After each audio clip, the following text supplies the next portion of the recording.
Testing. 1 million, 2 million, 3 million. That's working. Okay. I'd like to talk to you about your financial future, and I hope those figures become applicable to all of you as we go along. And I'd like to start by posing a problem for you.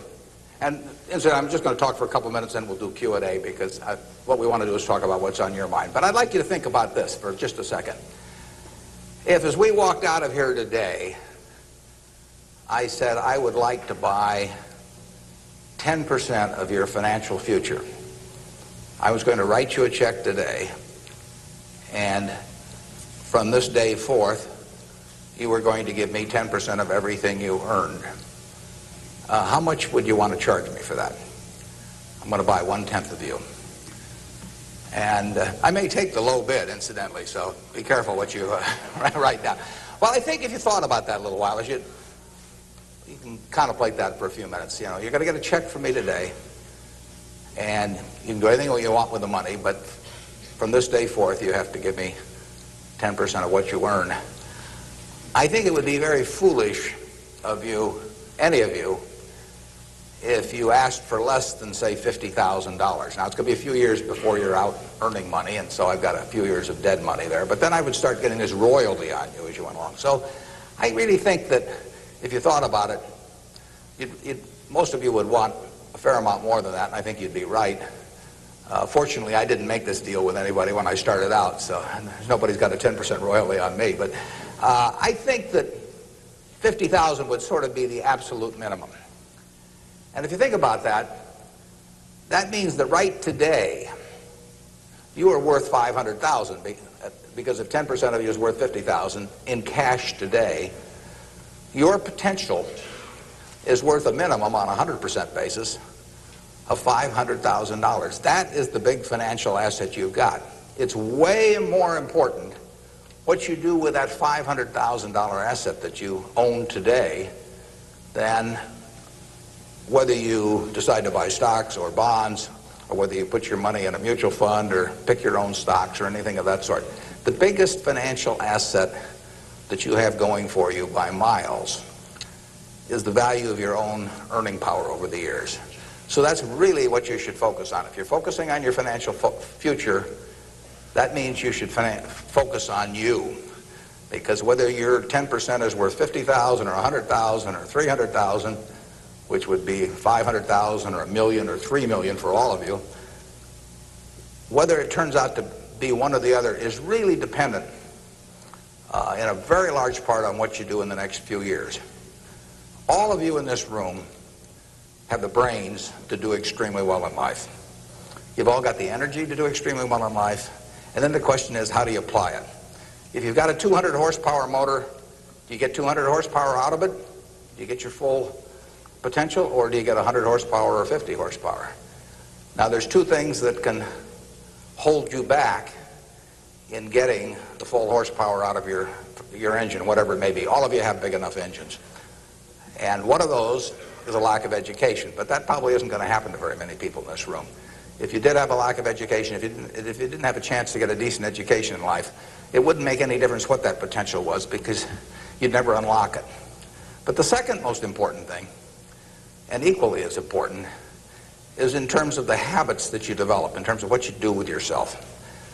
When we hire people, we look for three qualities. We look for integrity, we look for intelligence, and we look for energy. But if they don't have the first one, integrity, the other two will kill you. Because if you're hiring somebody without integrity, you really want them to be dumb and lazy, don't you? I mean, the last thing in the world you want for them is to be smart and energetic. So smart and energetic only goes with integrity. But the nice thing about,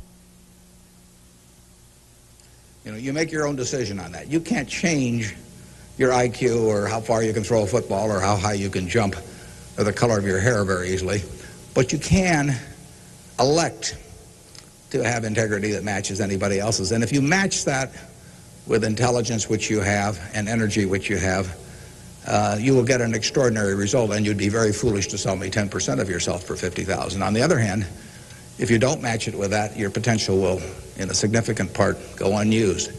And I'll give you a little simple tests to apply in terms of thinking about the kind of habits you want to develop. Because you can have any habit you want to be. You can be lazy, you can be prompt, you can be late, you can be honest, you can cut corners. I mean, you have all these choices.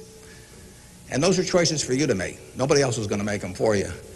And I would suggest that you play this little game with me, too. Think about the person you would most like to be in life. So maybe it's one of your contemporaries, maybe it's somebody a little older, but pick out the person you admire the most, the person that you'd change places with if you could.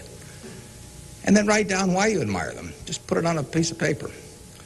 And then figure out the person that you would least like to change places with you. Who really turns you off? Who do you find repulsive?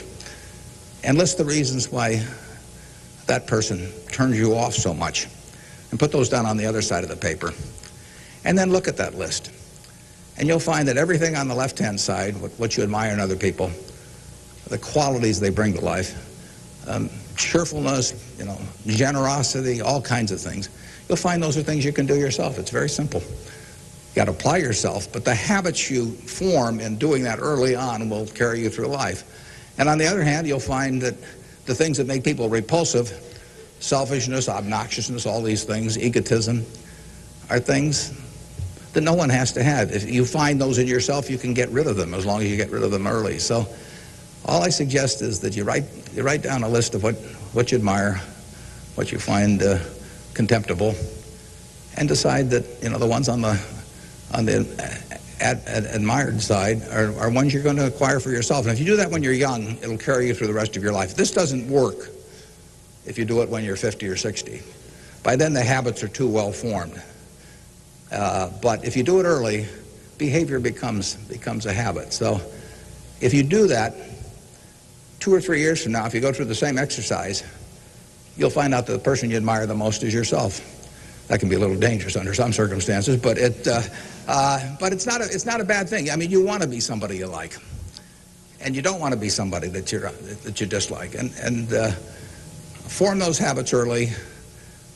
You basically can't miss. Now, I'll give you one other small piece of advice that's just a corollary on this, and then we'll get to your questions. And that is, as a general matter, as a one piece of specific financial advice, I would say, avoid credit cards. Just forget about them. We're in various businesses that issue credit cards. The American public loves credit cards. But if you start revolving debt on credit cards, you're going to be paying 18 or 20%. And you can't make progress in your financial life going around borrowing money at 18 or 20%.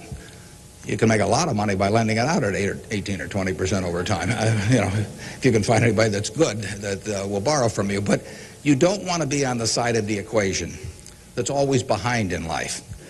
I was lucky. I'd saved about $10,000 by the time I got out of school. That $10,000 was really worth millions I might have earned later on, because after you get a family and everything, the expenses roll in. But those were my tools to work with, but it was only because I was ahead of the game. If you're behind the game by $10,000 at some point and paying 18 or 20% interest on it, you will never, you'll never get out of it. So the trick, I've got a partner that says, all I want to know is where I'm going to die, so I'll never go there.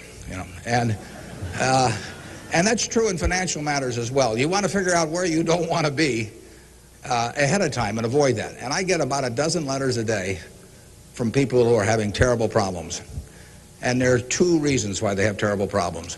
One is a number of them have had health problems of some sort. I mean, they have really been hit by or somebody in their family has been hit by some kind of catastrophic illness. And that is it's a terrible thing to happen to any family. And they run up bills they can't pay, and really only society can solve that one in terms of protecting people against that. That's just plain bad luck. But the other one is from people who run up credit card debt, and they're facing bankruptcy, or they've been through bankruptcy once before, and they owe a whole bunch of money, and they can't even pay the interest, let alone pay any principal. And half of my letters come from people like that, and that problem is avoidable. Catastrophic illness is not, but credit card debt is something you bring on yourself, and it's way better, it's way easier to stay out of trouble than to get out of trouble financially. And I will guarantee you, if you run up big credit card debts, you will be in trouble probably the rest of your life in terms of your financial situation. On the other hand, if you get ahead of the game, even if it's on a very modest scale, so that money is coming in from investing, and people owe you money or equities owe you ownership, you'll be way ahead of the game compared to paying it, always paying your creditors every month. So my advice to you is, if you can't pay for it, don't buy it, and get yourself in a position where you can pay for anything, and then we'll be glad to see you at Borsheim's or the Nebraska Furniture Mart. Now let's have some questions. Do we have a mic out there that people can either go to or that travels around? And I can't necessarily see too well from we're going to have one mic on each side, so just raise your hand and wait for us to come to you. Okay, we have somebody up front who would like a mic. Anything that's on your mind, ask about. Don't be bashful. Yeah, how would you advise people who aren't necessarily going into a career field in which you would make a large base salary, such as like medicine or something like that, maybe performing arts or music? How would you advise us to keep up financially with the rest of the world? Well, it is true that a market system does not pay as well in some activities as might seem appropriate for the importance of those activities to society. Just take teaching, for example. I mean, teaching does not pay well. And what could be more important? I mean, you've got to be as interested in who the teachers of your children are as who your accountant is, or whatever, or who's winning the heavyweight title of the world, or that sort of thing. But it doesn't pay well, and it's a fundamental choice whether you're going to go into something. For many people, it'd be a fundamental choice whether you're going to go into something you love or something to try and make a lot of money. I think that generally it pays to go with what you love. I think that it's very hard to find people when they get to be my age who say that they've loved what they've done all their life and feel it was very worthwhile, but they're terribly sad they made that choice because they didn't make a lot of money. I don't think anybody's ever said that to me, that they wish they'd gone into something else where they were uncomfortable doing it or didn't enjoy it, didn't feel very productive, but made a lot of money. So I don't think you'll find that. So I would go to work. I would go to work in whatever turns you on. It may turn out that it'll be more profitable than you can think, but almost everybody here will make enough money, unless they get some terrible habits along the way, to do reasonably well. And doing reasonably well in this country really is pretty darn good. I mean, it's not necessary to have huge amounts of money in order to enjoy yourself. I enjoyed myself when I had my $10,000, and I live in the same house that I lived in when I was making it, when I had about that. I bought it 41 years ago. I liked the house then. I like the house now. I mean, if you think about it, if you have a reasonable job, you'll be eating at McDonald's and I'll be eating at McDonald's. So we're at a push on food. I mean, in fact, I hope it's Dairy Queen, actually. And and if you come to Dairy Queen, you'll see me. And you can order anything on the menu I can order, and we both can afford it. You'll wear the same clothes I wear. I'll pay more for my suits, but as soon as I put them on, they look cheap on me. So we'll look about the same. We'll both live in the same kind of houses. I live in that house from 41 years ago, and it's warm in winter, and it's cool in summer, and it's comfortable. And you'll live in a house that's similar. And what difference does it make if you have 50 more rooms or guest houses or all that? It'll probably just bring you problems. I mean, you have to worry about the greenskeeper or something when you get through. So I have been in the houses of people where the houses are worth probably 200 times what my house is worth, and I would not be any happier in those houses at all. In fact, I'd be less happy. I just have one more thing to worry about, and dozens of people around the place, and people quitting, and people stealing from you, and all kinds of things. To hell with it. We'll drive the same kind of car. In fact, you'll probably drive a better car. I drive a car that's about 8 years old. I don't know what it's worth now, but it gets me around fine. I mean, I'm perfectly happy. We'll watch the same television. We'll work on the same computer pretty much. The only difference will be how we travel long distances. You know, I will fly in a plane that's more comfortable than flying Southwest Airlines or something, which I've got nothing against. But that's the one real big difference. And other than that, I do what I like every day. I hope you'll do what you like every day to do. And I work with nice people. I hope you work with nice people. And there's 24 hours in the day, and those are where the hours go. So great wealth is the tiniest bit different in a real sense than having just a decent income. And to trade a decent income and something you love doing and something where you feel worthwhile doing it for huge wealth where you trade off a lot of your principles would be a terrible mistake.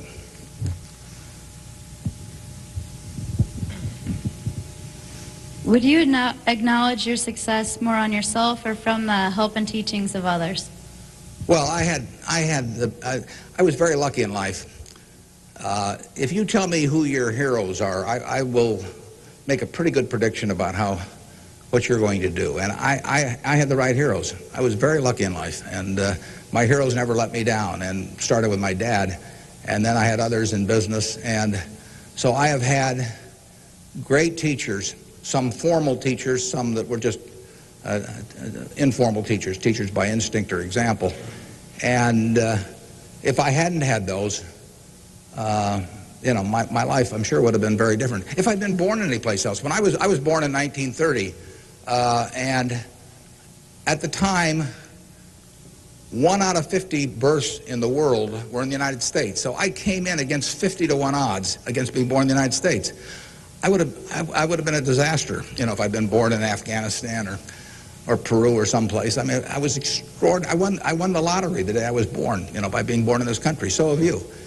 I mean, the odds were probably 40-to-1 against you being born in this country, and they were 5 times more likely to have been born in China, or 6 times, and 4 or 5 times more likely to have been born in India or some other place where it would not have been as easy to exploit the full potential of your talent. So we've all won the lottery in that respect, and that's just plain luck.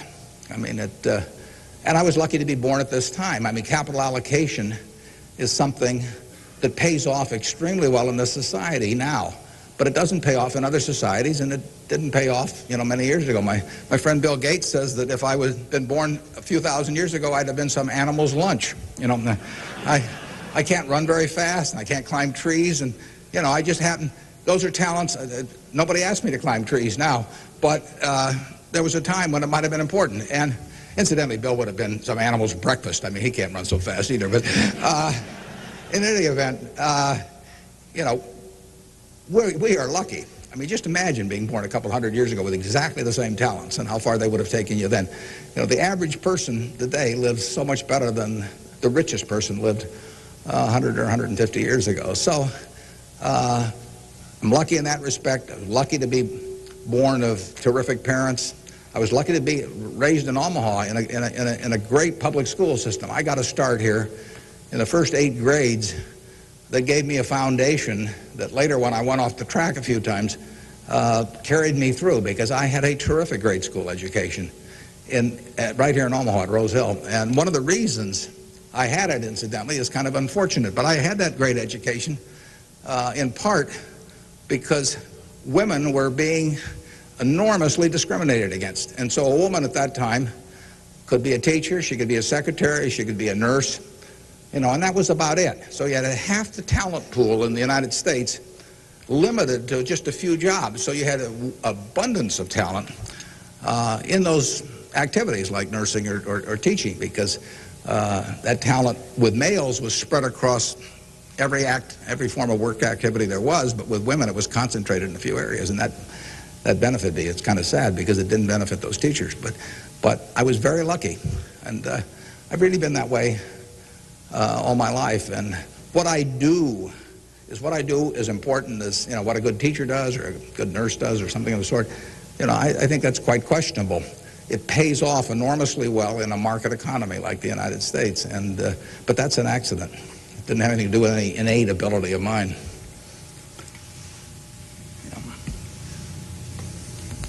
My name is Marina Tsed, and I attend Omaha Central High School. Good for you. Fine institution. Now, Mr. Buffett, technology has been a great factor in stimulating the world economy. What are your predictions for the future of the technology industry, and what is its future role in world economy and the United States economy? Yeah, well, there's no question it's turning the world upside down. It's done it somewhat already, but it will, it's just beginning, but it's moving very fast.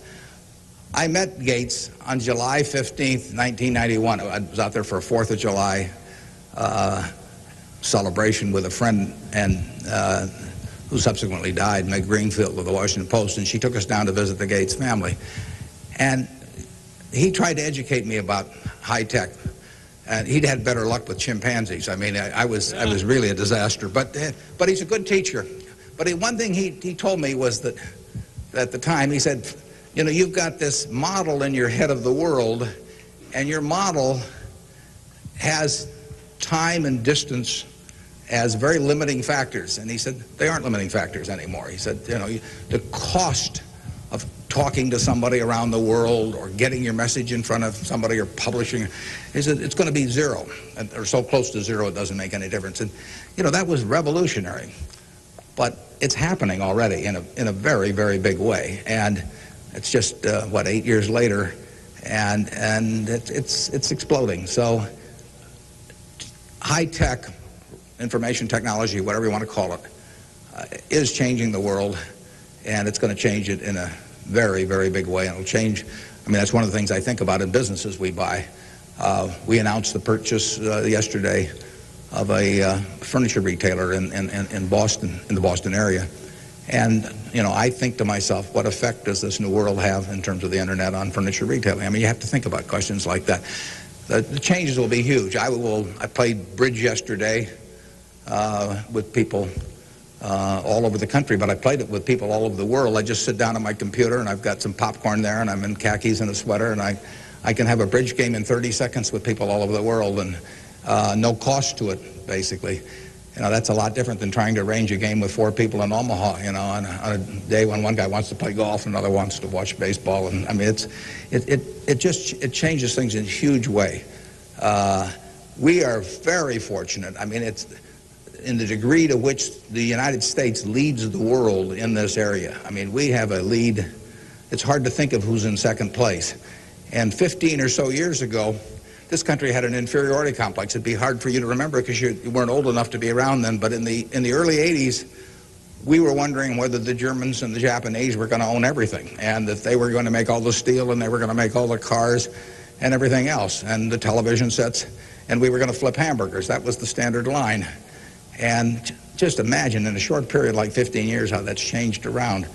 In an important way, that's changed because of this information a revolution where we, like I said, I don't know who you would name as being in second place in the world, but here's the most important industry in the world, and the United States has this incredible position, and we're moving all the time with that position. So I think that argues for a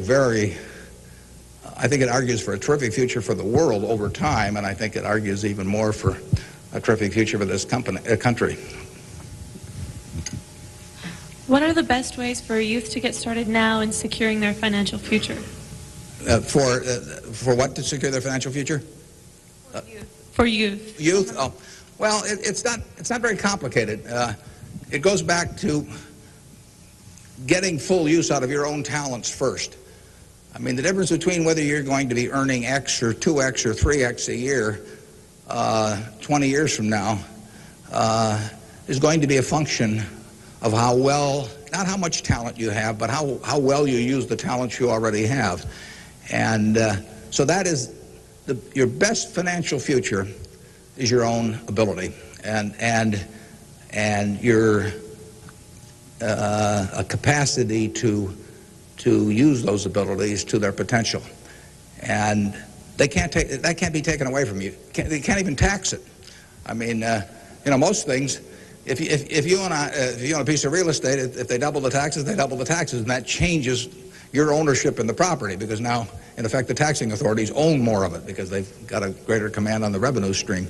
The same thing about almost any asset you have. But they don't tax what's in your head, and they don't tax your ability to start performing when you get to work in the morning and finish in the evening to your potential. One of the things that amazes me is how people who really do perform well just sort of jump out at you once you're running a business. When I got out of school, I thought, everybody would behave that way, but they don't. Most people sort of go through life in a sleepwalk, and if you don't, you will stand out. So the biggest thing for your financial future is yourself. Now, beyond that, it is always being ahead of the game rather than getting behind the game. It's saving a little, no matter how you do it. I mean, I delivered papers, I worked at Penny's, I sold golf balls, I had a pinball machine around. I did a lot of things that enabled me to accumulate about $10,000 by the time I got out of school. 10,000 doesn't go as far now as it did then, but having anything so that you're ahead of the game and not getting behind the game is enormously important. I mean, just, if you're going to run a 100-yard dash against a bunch of people in life, if you can figure it out so that when the gun goes off, you're 10 or 15 yards ahead instead of 10 or 15 yards behind, it's going to make an enormous difference in how that race comes out. So having some net resources doesn't make much difference whether they're in stocks or bonds, in my view, but and not having debt when that gun goes off when you get out of school is a huge plus over being behind the game. And it may come from delivering a paper out in the morning, it may come from part-time work someplace, but put aside a few dollars for yourself so that when the time comes and you enter the workforce, you're ahead of the game and not behind. And then once you get there, don't get behind by buying a whole lot of things that you figure you're going to pay for someday while you're paying 20% interest in between. Students, if you could please say your name and school when you ask a question. Yeah, it's hard for me to see even where the microphone is, but I can.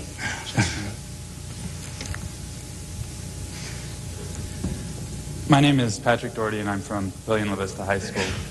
I was wondering, with the increasing costs of education today, what can students do to deal with their debts once they're out of college? Well, that's a tough one. I mean, I guess I'd pay it off as fast as I could, and I would incur as little debt as possible before that time came. And I would say this, in my experience in business, there is very little difference, if any, between a very high-priced business education and what's available for a lot less money. So I went to the University of Nebraska at Lincoln my last year in college. I went to Wharton for a couple of years before that. I learned just as much at the University of Nebraska as I did at Wharton. And there's nothing against Wharton. I mean, it's just we had a very good school here. I had some terrific professors at Lincoln. And so I would not assume that if I was paying a few $1,000s for an education here in the state, for example, versus paying huge amounts elsewhere, that it was going to make a lot of difference. A lot of the education, you need to be prodded in the right direction, but an awful lot of it is self-taught. I mean, Andrew Carnegie did a wonderful thing in this country in terms of libraries, and I used to spend a lot of time at libraries. I even got locked in at the University of Omaha, what was then the University of Omaha, and I couldn't get out for hours. And one night I got so entranced with what I was reading. But there's all kinds of information available now with the internet. It's so much easier than it was then. So it's out there to be taken, and it isn't necessary to pay $30,000 or $35,000 a year to go to some big-name school to get the education at all.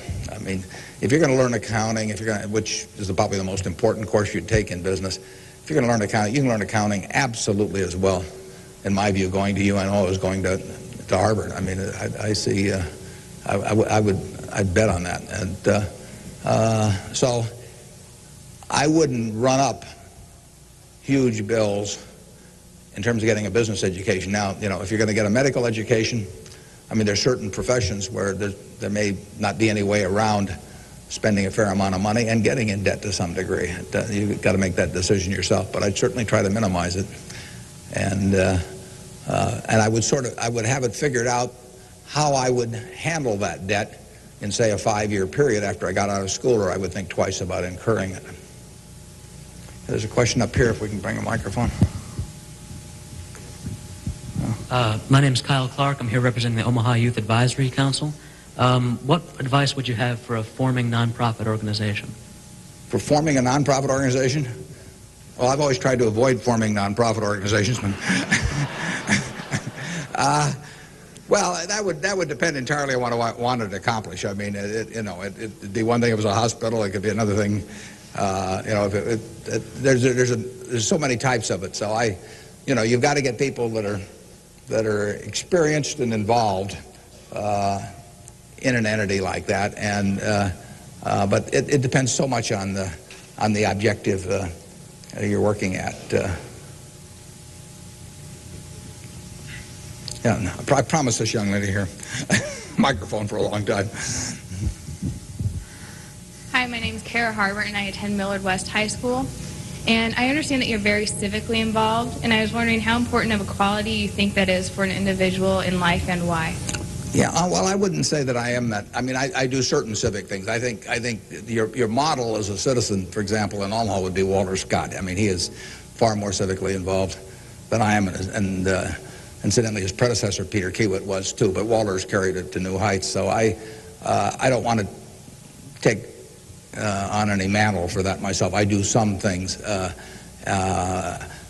One of the problems I have is I love what I do so much that it sort of takes over. I mean, I'm like a guy that likes to play a lot of golf or something, except I like the business I'm in. But I've got a family that participates very actively. Some of my children work on almost anything that comes along in the civic area. And, in the end, people do what they want to do to quite a degree. And I think I've never talked to anybody that enjoyed working in civic activities that didn't feel where it was very worthwhile after they've done it. I mean, they've built something, and participating in building something is always a lot of fun. And actually, you can have a good time. We have this golf tournament, for example, in September, and we raised some money for civic things, but everybody has a good time, so nobody's paying any price by doing it. I'm having a good time. The people who come are having a good time, and we get to show Omaha off to people. But you should be enjoying things you go along, and you will if you work in civic activities that interest you. And you can do the same thing in politics. I mean, if you find political ideas or politicians who particularly you identify with, you can get a lot of self-satisfaction out of working, and you're doing something worthwhile. So just follow your instincts on that. That'd be my recommendation.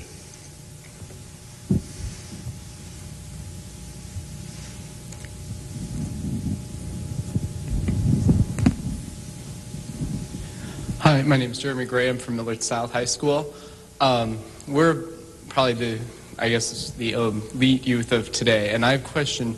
What do you see as the biggest economic problem facing the youth of today going into the future?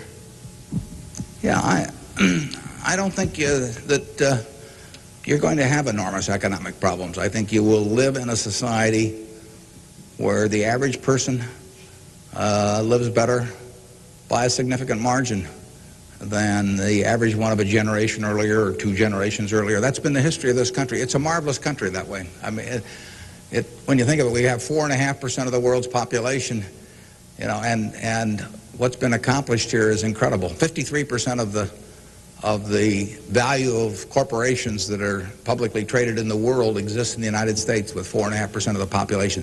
This country always has done well. They say in stocks that you should buy stock in a business that's so good that even an idiot can run it, because sooner or later one will. And that's not terrible advice. Well, that seems to have been sort of the history of this country from time to time. I mean, we've had all these problems that have come along. If you look back on the last 100 years and list all the problems this country's run into, you can make a very long list. And a lot of people who focused on those problems at the time have missed the bigger picture. And the bigger picture is that every generation lives better than the one before it. And that's because of savings, because savings enable people to create new tools to do better things as they go along. And it's also due to an environment that lets people realize their potential to a greater degree than most other environments in the world. It's far from perfect. I mean, it's sad how far it is from perfect. But it is better than anything else around. I mean, in this country, you don't have some commissar or something running a big business in this country. You've got a guy like Jack Welch, and a fellow like Jack Welch makes a difference of night and day in terms of the productivity of that business over a period of decades. And productivity is what causes the standard of living to rise. So a system that throws up the Jack Welches of the world to run businesses is going to have an enormous advantage over a society that does it by heredity or that does it by government edict. And we're closer to that society that I've described than any other country, and it's led to great things, and it will continue to lead to great things. So I think you've got the best future. You don't face a war, and you've got a better future in terms of achieving material rewards than any generation in history. So I wish I could trade you places. I might get taken up on that by a few of you, though.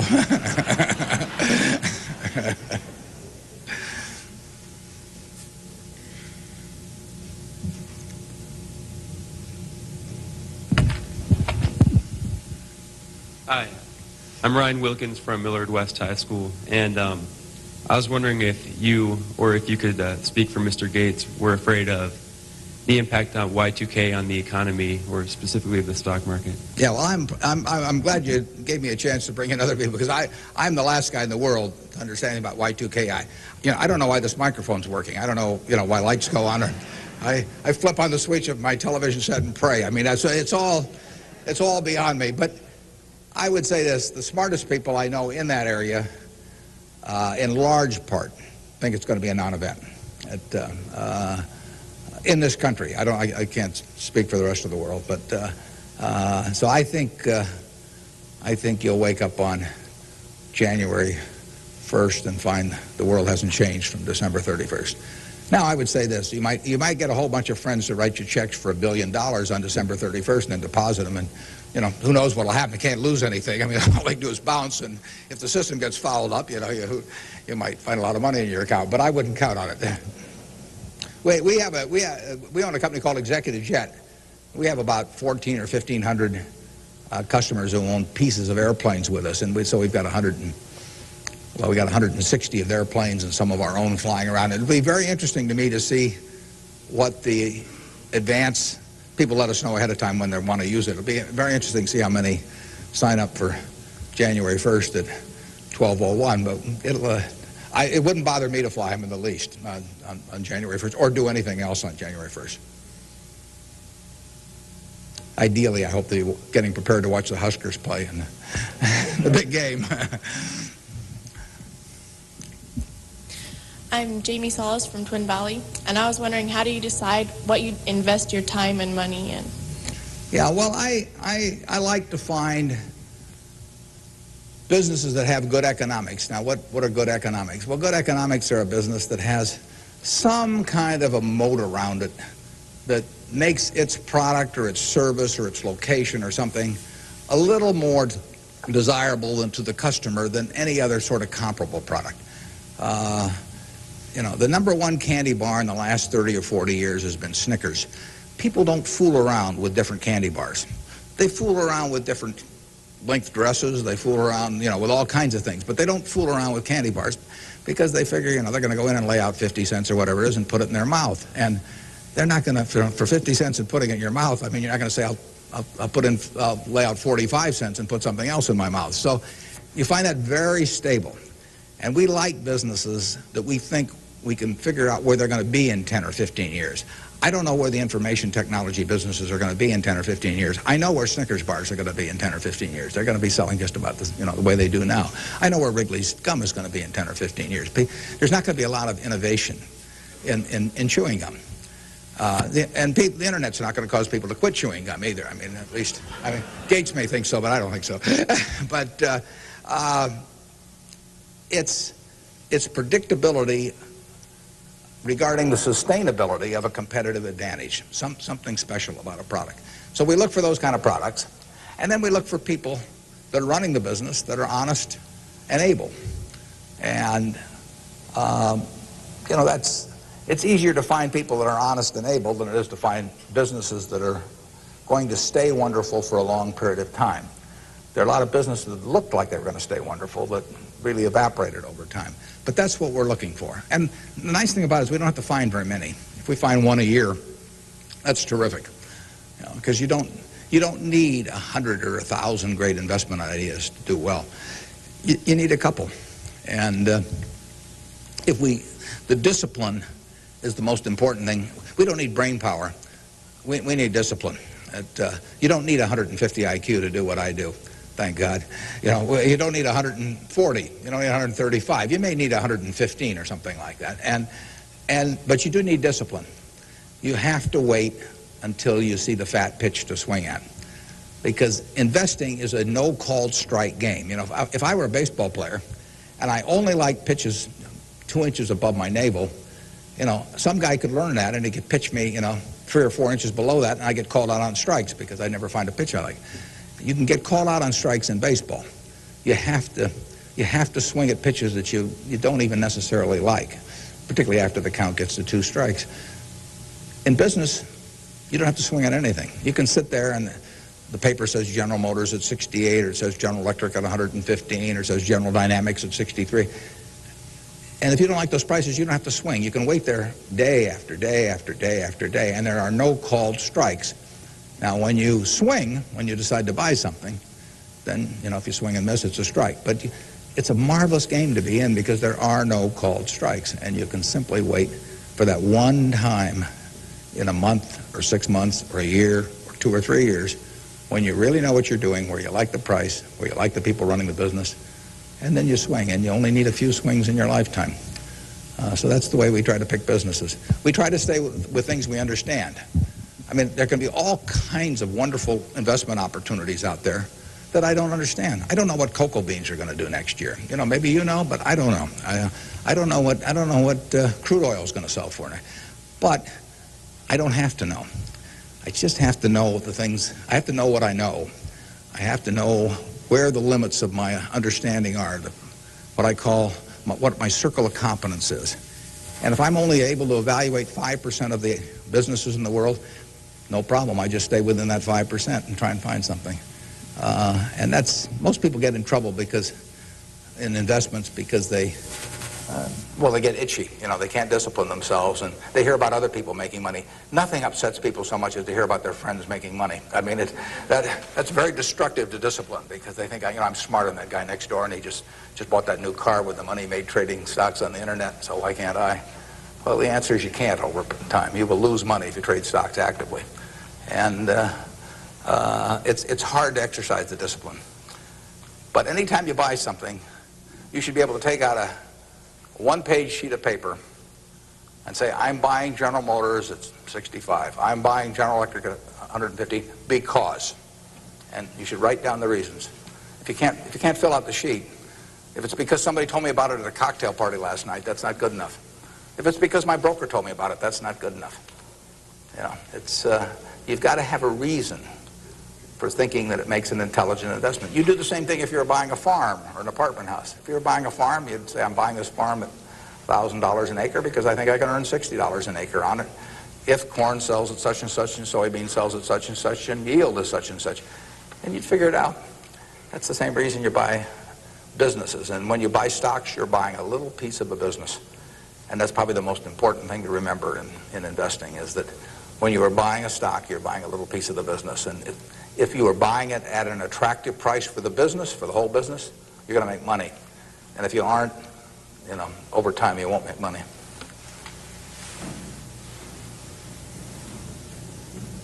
Hi, my name is Cliff McAvoy from Elkhorn Mount Michael. Reverend Jesse Jackson talked to us earlier. He seemed to believe that the moral standards of today's society will eventually affect us in business. How do you feel this will affect us as youth growing up in the United States? He said the moral standards will affect us how? Like moral decay in society today. will affect us in business by how we feel and how we interact with other people? Well, I think very difficult to quantify moral standards over time. I mean, you know, you can pick out huge weaknesses at any given time in terms of how people or the country is behaving, and huge strengths. So I think it's enormously difficult to quantify. I think, by and large, we have made progress in what I would call institutionalized moral standards in this country. I mean, you know, in terms of slavery, in terms of I mean, the women couldn't vote, you know, a century ago. Half the country were second-class citizens in that respect, and they had much lesser rights in terms of inheritance and all kinds of things. The income tax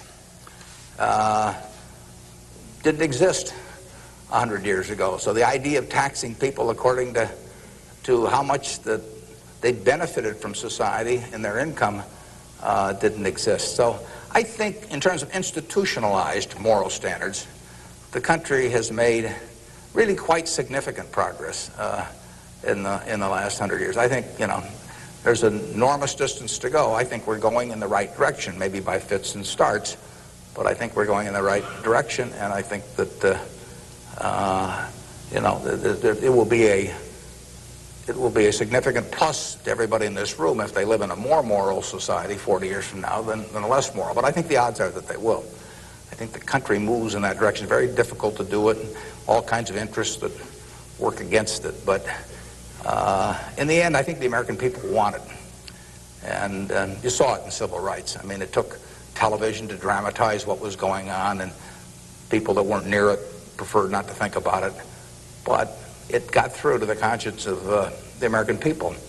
And a lot of progress has been made there, and there's a lot left to be made, but it's better than it was. And the pace may seem very slow to those people involved, and I can understand that. The pace, you know, for women's suffrage, I mean, that went for decades and decades and decades. Women couldn't be on a jury. I was reading the trial of Clarence Darrow, which took place in California in about 10 or 11. You know, there were no women on the jury. The woman wasn't allowed to be on a jury. They weren't citizens in that sense. So it's the moral behavior of the country has, in my view, improved, but you know, and it'll continue to improve, and I hope you all in this room do your part to help it improve.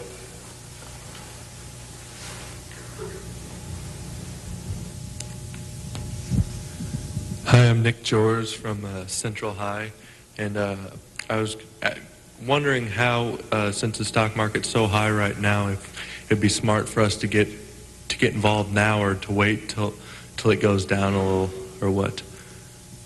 Yeah, I can't tell you whether or not to buy stocks now generally. I think it's important that you save money, you know, and whether you put it in the stock market or not,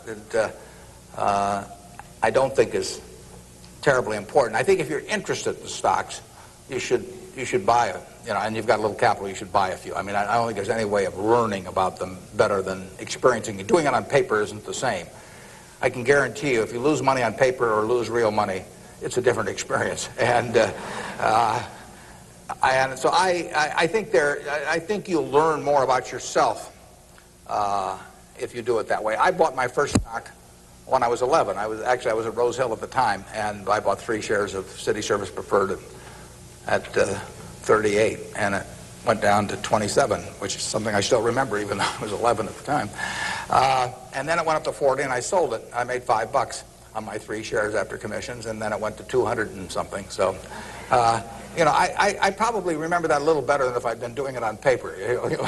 And I fooled around doing a lot of things between about age 11 and 19 in the stock market. I did charts, I did all kinds of technical analysis, I read every book I could get on the subject, and I didn't do that well. I didn't do terrible, but I was really just floundering around.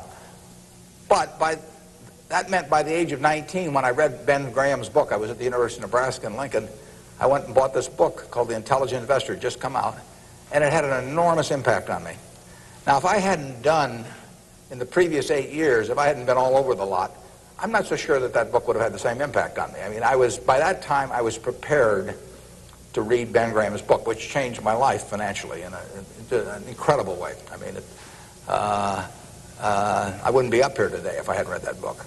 But yeah, part of life is getting prepared so that when something does happen that's significant, you can grasp the significance of it and know what to do with it. And I would say that first 8 years of fooling around, even though it produced nothing financially to speak of, produced a lot in terms of getting my mind prepared for when I really did read something that made sense. And so I was ready to accept it. And I actually went back and went to Columbia to study under Graham, and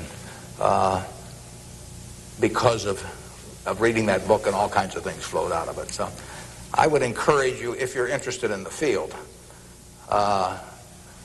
to do a few things. I'd still try and make them as intelligent as possible. I would try to stick with businesses I thought I understood.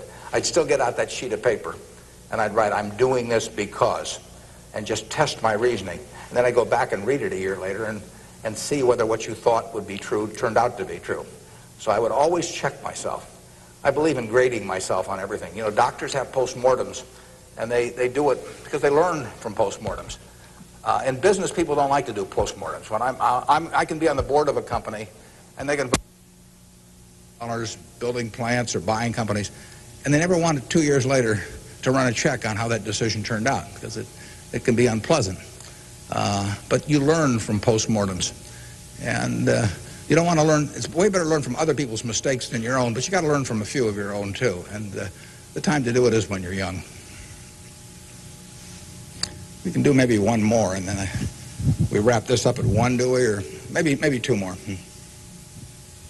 My name is Pete Walsh. I'm from Creighton Prep, and my question is, to what extent do you feel that the government, with the current policies of welfare and Social Security, is it financially competent and fiscally prepared for the future? Well, I think that the country as a whole is quite well prepared for the future. That doesn't mean I would adopt every policy they have, but I think, A, we have an enormously rich society, and it'll get richer. Everyone isn't going to participate in that. Some won't participate because of physical disabilities, others because of mental disabilities, others because of shortcomings in the education they received when they were growing up, all kinds of reasons. We have a prosperous enough society to be able to take care of those people, and we should take care of them. And how we do it so that they feel most useful in life, and how we do it so that we continue to encourage people to be more productive themselves and all that. I mean, those are not easy questions, but that shouldn't take our eye off the ball of feeling we should do something about it. I pose this problem sometimes to people. I say, let's assume that it's 24 hours before you're born. And all of you can take this test, 24 hours before you're born. And a genie comes to you. And the genie says, what was your name again out there? Whatever, we'll call you Joe. And the genie says, Joe, says, you look pretty promising to me. I think you've got kind of a sense of fair play and a good mind.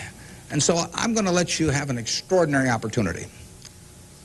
I'm going to let you design the world into which you're going to be born in 24 hours. It's yours. You pick out the political rules, you pick out the economic rules, you pick out the social rules, you design the world. And when you're born in 24 hours, you're going to be born into that world. And that's the world that's going to exist for your lifetime, for your children's lifetime, for your grandchildren's lifetime. And you, having heard of some of these genie jokes in the past, would say, what's the catch? The genie says, well, it's a very slight catch. I said, when you're born in 24 hours, you're going to emerge in this world you designed. But what you don't know is whether you're going to be born black or white, male or female, rich or poor, bright or retarded, able-bodied or infirm, in the United States or Afghanistan. All you know is that you're going to reach into this barrel, which now has 6 billion balls, as we know, representing one person, every person in the world, and you're going to participate in what I call the ovarian lottery. You're going to take one ball out of that barrel, and you're never going to get another ball. That's you. You're going to get one ball, and now you're going to emerge. Now, what kind of rules do you want to have for that society, not knowing which ball you're going to get? Now, that I put to you is the way I think people should think about social policy. And if you're lucky enough to be born in this country, you've won the lottery already. But we should have a system, in my view, that encourages the Jack Welches and the Bill Gateses and all of that to work far beyond the time when it has any economic significance to them. We want people commanding those resources who are extremely able at commanding them. That's how the standard of living moves forward. So we should want, Tom Osborne coaching in Nebraska. We should want Bill Gates designing software, and we don't want to mix up those two. We don't want to get Bill coaching in Nebraska. So you want a system that gets people to their potential and puts them in the position where they can do the most good for society. But you also want a system for the people who get the wrong ball. I mean, somebody's going to get the ball, that says 80 IQ. Somebody's going to get the ball that says this disease or that disease early in life that cripples them. And we've got a rich enough society that we can take care of those people. And I think that, to get back to your question, I think that this society will move more and more in that direction. It has the capability of moving more and more in that direction as our resources and our output increases. And I think that it has the will to do that in a general way, although, like I say, there have always been lots of fits and starts. So there is no shortage in the United States of resources. There's no shortage of output. You have to have a system that encourages people to behave to the limit of their abilities and puts them in the right place. But then you have to make sure that everybody gets taken care of, too. Now, we can do one more, and then we'll break. I'll let the fellow with the microphone, or woman here, make the decision. Hi, my name is Ben Gold. I go to Brown Talbot. And I wanted to know, how do you think the media affects the world economically today? Well, it's a small question. Well, what it obviously does, simply because it's moved so far technologically, is it's brought it together in a big way. I mean, I was over in China a few years ago, and I was right after the time of the women's conference in Beijing, and I was reading the Chinese coverage of that conference, and of course it had nothing to do with what was taking place, but the internet was coming in, and you can access the Washington Post or the New York Times or anything. I get the Washington Post at 9:30 here at night. In effect, I never could get it the next day through physical delivery, but by electronic delivery I can read it.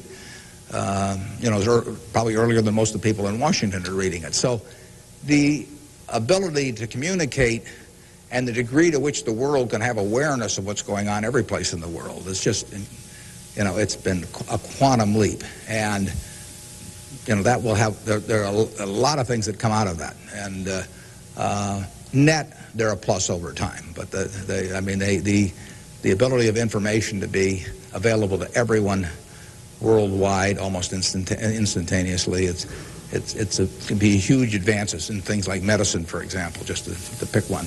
So it's a net plus. It has a big effect, and the definition of media has now been expanded enormously. I mean, there were 3 television networks in the early 1960s, and that was it. There were 3 highways information traveled electronically, and if the 3 pieces of information were I Love Lucy, and something else, those were the 3 choices of information or entertainment that you had for tens and tens of millions of people sitting there looking at a tube.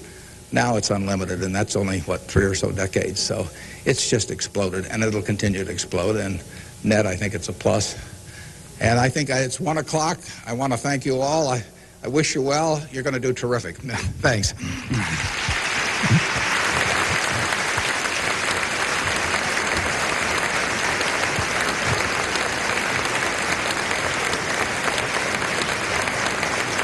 Thank you.